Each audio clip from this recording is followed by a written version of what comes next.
وہ اکیلے ہی قریش کی طرف دوڑنے کی کوشش کرتے تھے۔ انہیں بڑی مشکل سے روکا گیا۔ اگر رسول خدا صلی اللہ علیہ وسلم انہیں رکنے کا حکم نہ دیتے تو وہ کبھی نہ رکتے۔ قریش غالباً بہت ہی تھک گئے تھے۔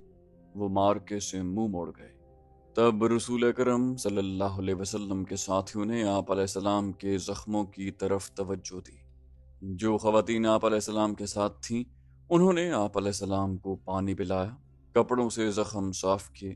اس وقت یہ دیکھا گیا کہ خود کی زنجیروں کی ٹوٹی ہوئی کڑیاں آپ علیہ السلام کے رخسار کی ہڈی میں اتری ہوئی ہیں۔ ایک صحابی ابو عبیدہ رضی اللہ عنہ جو عرب کے ایک مشہور جراح کے فرزند تھے آگے بڑھے اور آپ علیہ السلام کے رخساروں سے کڑیاں نکالنے لگے، لیکن ہاتھوں سے کڑیاں نہ نکلیں۔ آخر ابو عبیدہ رضی اللہ عنہ نے دانتوں کی مدد سے ایک کڑی نکال لی۔ جب دوسری کڑی نکالی تو کڑی تو نکل آئی، لیکن ابو عبیدہ کے سامنے کے 2 دانت ٹوٹ گئے۔ اس کے بعد سے لوگوں نے ابو عبیدہ رضی اللہ عنہ کو الاسرم کہنا شروع کر دیا۔ اس کا مطلب ہے وہ آدمی جس کے سامنے والے دانت نہ ہوں۔ پھر وہ اسی نام سے مشہور ہو گئے۔ یہ بھی رسول اکرم صلی اللہ علیہ وسلم کا معجزہ ہے کہ اس کے بعد ابو عبیدہ رضی اللہ عنہ ایسے خوبصورت دکھتے تھے کہ ان کے چہرے سے نگاہ نہیں ہٹتی تھی۔ ام ایمن رضی اللہ تعالی عنہا جو رسول اکرم صلی اللہ علیہ وسلم کے بچپن میں آپ علیہ السلام کی دائیا رہ چکی تھیں، آپ علیہ السلام پر جھکی ہوئی تھی۔ اس وقت تک آپ علیہ السلام کی طبیعت سنبھل چکی تھی۔ اچانک ایک تیر ام ایمن رضی اللہ تعالی عنہا کی پیٹھ میں اتر گیا اور اس کے ساتھ ہی دور سے ایک قہقہا سنائی دیا۔ سب نے ادھر دیکھا تو قریش کا ایک آدمی حبان بن الارقا دور کھڑا ہنس رہا تھا۔ اس کے ہاتھ میں کمان تھی۔ یہ تیر اسی نے چلایا تھا۔ وہ ہنستا ہوا پیچھے کو مڑا۔ رسول خدا صلی اللہ علیہ وسلم نے ایک تیر سعد بن ابی وقاص رضی اللہ عنہ کو دے کر کہا، یہ شخص یہاں سے تیر لے کر ہی واپس جائے۔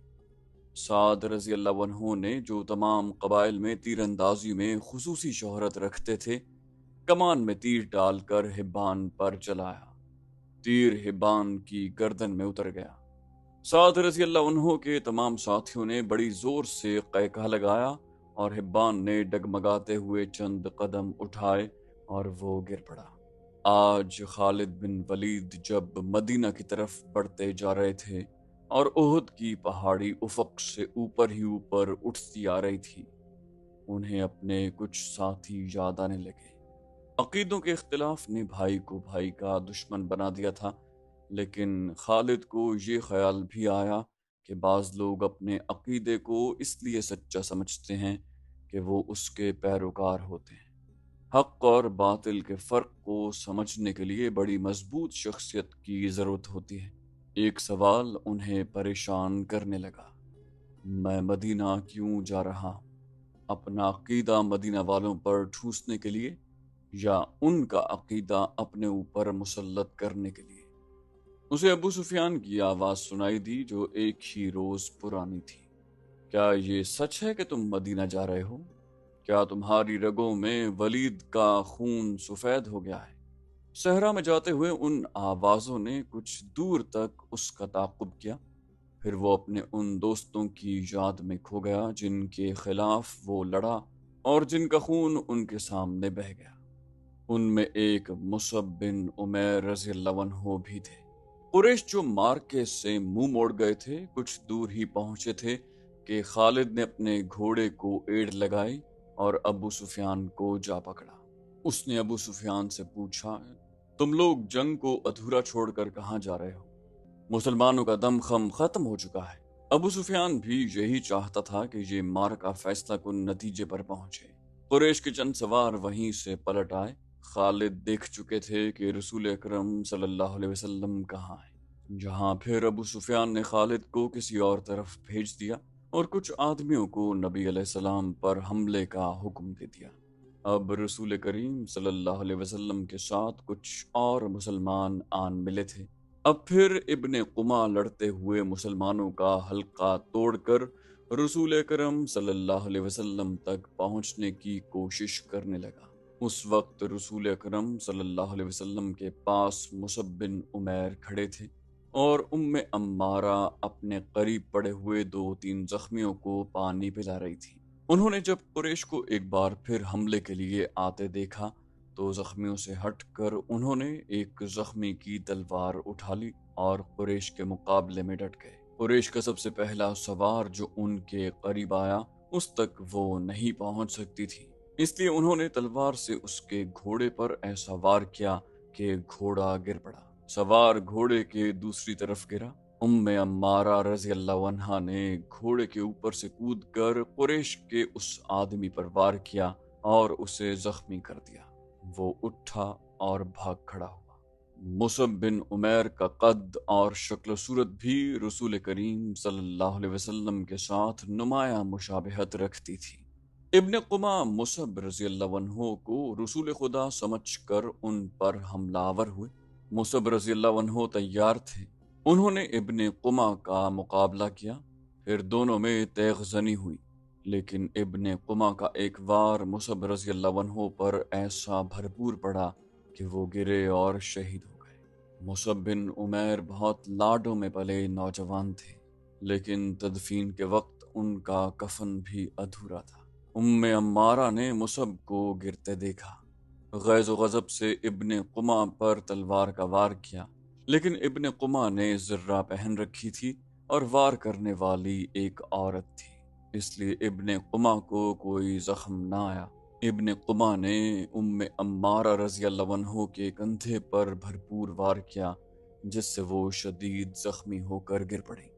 اس وقت رسول کریم صلی اللہ علیہ وسلم جو قریب ہی تھے ابن قمہ کی طرف بڑھے، لیکن ابن قمہ نے پینترا بدل کر آپ علیہ السلام پر ایسا وار کیا جو آپ علیہ السلام کے خود پر پڑا۔ تلوار خود سے پھسل کر آپ علیہ السلام کے کندھے پر لگی۔ آپ علیہ السلام کے بالکل پیچھے ایک گڑھا تھا۔ آپ علیہ السلام زخم کھا کر پیچھے ہٹے اور گڑھے میں گر پڑے۔ ابن قمہ نے پیچھے ہٹ کر گلا پھاڑ کر کہا، میں نے محمد کو قتل کر دیا۔ وہ یہی نعرے لگاتا میدان جنگ میں گھوم گیا۔ اس کی آواز قریش نے بھی سنی اور مسلمانوں نے بھی۔ قریش کو تو خوش ہونا ہی تھا، مسلمانوں پر اس کا بڑا تباہ کن اثر ہوا۔ وہ حوصلہ ہار بیٹھے اور احد کی پہاڑی کی طرف پسپا ہونے لگے۔ بھاگتے ہوئے مسلمانوں کو ایک للکار سنائی دی، اپنے نبی کے شیدائیوں، اگر نبی علیہ السلام نہ رہے تو لعنت ہے ہم پر کہ ہم بھی زندہ رہیں۔ تم کیسے شیدائی ہو کہ نبی کریم صلی اللہ علیہ وسلم کی شہادت کے ساتھ ہی تم موت کے ڈر سے بھاگ رہے ہو؟ مسلمان رک گئے۔ اس للکار نے انہیں آگ بگولا کر دیا۔ وہ پیادہ تھے لیکن انہوں نے قریش کے گھڑ سواروں پر حملہ کر دیا۔ یہ حملہ خالد اور اکرمہ کے گھڑ سواروں پر ہوا تھا۔ خالد بن ولید کو آج یاد آ رہا تھا کہ اس کے ہاتھوں کتنے ہی مسلمانوں کا خون بہہ گیا تھا۔ ان میں ایک رفاعہ بن وقش بھی تھے۔ خالد بن ولید کے دل میں درد کی ایک ٹیس اٹھی۔ انہیں کچھ ایسا احساس ہونے لگا جیسے وہ بے مقصد خون بہاتے رہیں، لیکن اس وقت وہ مسلمانوں کو اپنا بدترین دشمن سمجھتے تھے۔ اب مسلمانوں کا دم خم ٹوٹ چکا تھا۔ پیادے گھڑ سواروں کا مقابلہ کب تک کرتے؟ وہ مجبور ہو کر پہاڑی کی طرف پسپا ہونے لگے۔ رسول اکرم صلی اللہ علیہ وسلم بھی اپنے ساتھیوں کے ساتھ ایک تنگ سی وادی کی طرف جا رہے تھے۔ جس طرح مسلمانوں نے فتح کی خوشی میں اپنا مورچہ چھوڑ دیا تھا اور جنگ کا پانسا اپنے خلاف پلٹ لیا تھا، اسی طرح اب قریش کے آدمی مسلمانوں کی لاشوں پر اور تڑپتے ہوئے زخمیوں پر مال غنیمت اکٹھا کرنے کے لیے ٹوٹ پڑے۔ ان میں سے کچھ قریش رسول کریم صلی اللہ علیہ وسلم کے تعاقب میں بھی چلے گئے، لیکن آپ علیہ السلام کے ساتھیوں نے ان پر ایسی بے جگری سے حملہ بولا کہ ان میں سے زیادہ تر قریش کو جان سے مار ڈالا اور جو بچ گئے وہ بھاگ گئے۔ رسول اکرم صلی اللہ علیہ وسلم ایک بلند جگہ پہنچے۔ آپ علیہ السلام نے وہاں سے صورتحال کا جائزہ لیا۔ آپ علیہ السلام کے 30 صحابہ میں سے 16 شہید ہو چکے تھے، جو 14 زندہ تھے ان میں زیادہ تر زخمی۔ آپ علیہ السلام نے بلندی سے میدان جنگ کا جائزہ لیا۔ آپ کو کوئی مسلمان نظر نہیں آ رہا تھا۔ مسلمان یہ سمجھ کر کہ رسول اکرم نعوذ باللہ شہید ہو چکے ہیں، سخت مایوسی کے عالم میں ادھر ادھر بکھر گئے۔ کچھ واپس مدینہ چلے گئے، کچھ قریش کے انتقام سے بچنے کے لیے پہاڑی کے اندر موجود تھے، جہاں رسول خدا صلی اللہ علیہ وسلم کو اپنے زخموں کی طرف توجہ دینے کی فرصت ملی۔ آپ علیہ السلام کی بیٹی حضرت فاطمہ رضی اللہ تعالی عنہا، جو آپ علیہ السلام کو ہر طرف تلاش کر کر کے تھک چکی تھی، آپ علیہ السلام کے پاس آ پہنچی تھی۔ قریب ہی ایک چشمہ تھا۔ حضرت علی رضی اللہ عنہ وہاں سے کسی چیز میں پانی لائے اور آپ علیہ السلام کو پلایا۔ حضرت فاطمہ رضی اللہ عنہا آپ کے زخم دھونے لگی۔ وہ سسک سسک کر رو رہی تھی۔ خالد بن ولید کو آج یاد آ رہا تھا کہ رسول کریم صلی اللہ علیہ وسلم کی شہادت کی خبر نے انہیں کیسا روحانی سا اطمینان دیا تھا، لیکن ایک للکار نے انہیں چونکا دیا۔ وادی میں للکار کی گونج بڑی دور تک سنائی دے رہی تھی۔ کوئی بڑی ہی بلند آواز میں کہہ رہا تھا، مسلمانوں خوشیاں مناؤ، ہمارے نبی علیہ السلام زندہ اور سلامت ہیں۔ اس للکار پر خالد کو ہنسی بھی آئی تھی اور افسوس بھی ہوا تھا۔ اس نے اپنے آپ سے کہا تھا کہ کوئی مسلمان پاگل ہو گیا ہے۔ ہوا یوں تھا کہ جس طرح مسلمان اکا دکا ادھر ادھر بکھر گئے تھے یا چھپ گئے تھے، اسی طرح کعب بن مالک رضی اللہ عنہ نام کا ایک مسلمان ادھر ادھر گھومتا پہاڑی کے اس مقام کی طرف چلا گیا جہاں رسول اکرم سستا رہے تھے۔ اس نے نبی کریم صلی اللہ علیہ وسلم کو دیکھا تو اس نے جذبات کی شدت سے نعرہ لگایا، ہمارے نبی علیہ السلام زندہ ہیں۔ تمام مسلمان جو اکیلے اکیلے یا دو دو چار چار کی ٹولیوں میں ادھر ادھر بکھر گئے تھے، اس آواز پر دوڑ کر آئے۔ حضرت عمر رضی اللہ عنہ بھی اسی آواز پر رسول خدا صلی اللہ علیہ وسلم تک پہنچے تھے۔ اس سے پہلے ابو سفیان میدان جنگ میں پڑی ہوئی ہر ایک لاش کو دیکھتا پھر رہا تھا۔ وہ رسول کریم صلی اللہ علیہ وسلم کا جسد مبارک تلاش کر رہا تھا۔ اسے قریش کا جو بھی آدمی ملتا وہ اس سے پوچھتا، تم نے محمد کی لاش نہیں دیکھی؟ اسی تلاش میں خالد بن ولید اس کے سامنے آ گیا۔ ابو سفیان نے پوچھا، خالد تم نے محمد کی لاش نہیں دیکھی؟ خالد بن ولید نے جواب دیا، نہیں، اور ابو سفیان کی طرف ذرا جھک کر پوچھا، کیا تمہیں یقین ہے کہ محمد قتل ہو چکا ہے؟ ابو سفیان نے جواب دیا، ہاں، وہ ہم سے بچ کر کہاں جا سکتا ہے؟ تمہیں شک ہے؟ خالد بن ولید نے جواب دیا، ہاں ابو سفیان، میں اس وقت تک شک میں رہتا ہوں جب تک کہ اپنی آنکھوں سے نہ دیکھ لوں۔ محمد اتنی آسانی سے قتل ہو جانے والا شخص نہیں۔ ابو سفیان نے تکبر کے لہجے میں کہا، معلوم ہوتا ہے تم پر اس کا طلسم طاری ہو گیا ہے۔ کیا محمد ہم میں سے نہیں تھا؟ کیا تم اسے نہیں جانتے؟ جو شخص اتنی قتل و غارت کا ذمہ دار ہے، ایک روز اسے بھی قتل ہونا ہے۔ وہ قتل ہو چکا ہے، جاؤ اور دیکھو اس کی لاش کو پہچانو، ہم اس کا سر کاٹ کر مکہ لے جائیں گے۔ این اسی وقت پہاڑی میں سے کعب بن مالک رضی اللہ عنہ کی للکار گرجی، مسلمانوں خوشیاں مناؤ، ہمارے نبی علیہ السلام زندہ سلامت ہیں۔ پھر یہ آواز بجلی کی کڑک کی طرح گرجتی کڑکتی وادی اور میدان میں گھومتی پھرتی رہی۔ خالد نے کہا، سن لیا ابو سفیان، اب میں تمہیں بتاتا ہوں کہ محمد کہاں ہے۔ میں اس پر حملہ کرنے جا رہا ہوں، لیکن میں تمہیں یقین نہیں دلا سکتا کہ میں محمد کو قتل کر کے آؤں گا۔ کچھ دیر پہلے خالد بن ولید نے رسول کریم صلی اللہ علیہ وسلم اور ان کے ساتھیوں کو پہاڑی کے اندر جاتے دیکھا تھا، لیکن وہ بہت دور تھے۔ خالد ہار ماننے والا اور اپنے ارادے کو ادھورا چھوڑنے والا آدمی نہیں تھا۔ اس نے اپنے چند ایک سواروں کو ساتھ لیا اور پہاڑی کے اس مقام کی طرف بڑھنے لگا جدھر اس نے رسول کریم صلی اللہ علیہ وسلم کو جاتے دیکھا تھا۔ مشہور مورخ ابن ہشام کی تحریر سے پتہ چلتا ہے کہ رسول اکرم صلی اللہ علیہ وسلم نے جب خالد کو اپنے سواروں کے ساتھ اس گھاٹی پر چڑھتے دیکھا جہاں آپ علیہ السلام تھے، تو آپ علیہ السلام کے منہ سے بے ساختہ دعا نکلی، خدا ذوالجلال انہیں اس وقت وہیں کہیں روک لے۔ خالد اپنے سواروں کے ساتھ گھاٹی چڑھتا جا رہا تھا۔ وہ ایک درہ سا تھا جو تنگ ہوتا چلا جا رہا تھا۔ گھوڑوں کو ایک قطار میں ہونا پڑا۔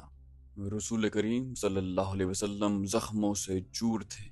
حضرت عمر رضی اللہ عنہ نے جب خالد اور اس کے سواروں کو اوپر آتے ہوئے دیکھا تو وہ تلوار نکال کر کچھ نیچے اترے۔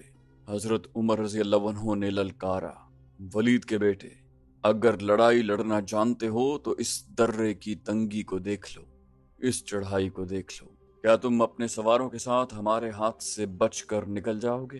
خالد لڑنے کے فن کو خوب سمجھتا تھا۔ اس نے دیکھ لیا تھا کہ یہ جگہ گھوڑوں کو گھما پھرا کر لڑنے کے لیے موزوں نہیں ہے بلکہ خطرناک ہے۔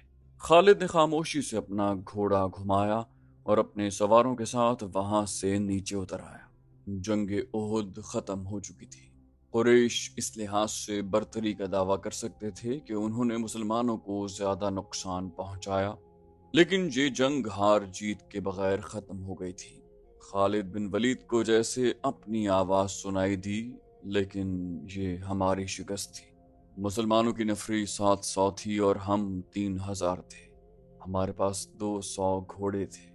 ہماری فتح تب ہوتی جب ہم محمد کو قتل کر دیتے۔ خالد نے اپنے آپ میں جھنجھناہٹ محسوس کی۔ اس پر ایسی کیفیت طاری ہو گئی کہ اس کے دانت بجنے لگے۔ اسے جنگ کا آخری منظر یاد آنے لگا۔ اس نے اس بھیانک یاد کو ذہن سے نکالنے کے لیے سر کو جھٹکا دیا، لیکن مکھیوں کی طرح یہ یاد اس کے ارد گرد بھن بھناتی رہی۔